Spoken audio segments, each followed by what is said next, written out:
ফরিদপুর বলমারী থানা মহিন্দা বাজার থেকে যাচ্ছি বরযাত্রী। আমার মামা শ্বশুরের বিয়ে, তো এখন তার নানা নাতি জামাইকে একটা ঘড়ি পরাবে। এটা তাদের এখানে একটা প্রচলিতভাবে চলে আসছে, জামাইকে রিসিভ করে ঘড়ি পরা।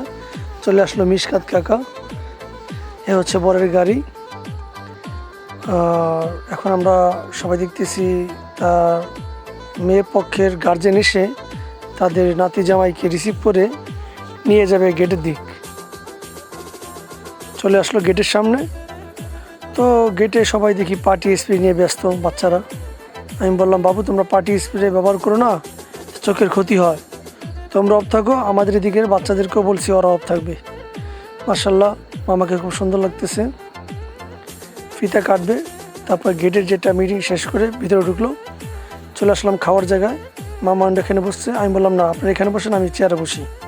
পরে আমি সবার সাথে বসলাম একসাথে। তো খাওয়া দাওয়ার মানটা খুবই ভালো ছিল ইনশাল্লাহ। বাবুর্চিকে ধন্যবাদ।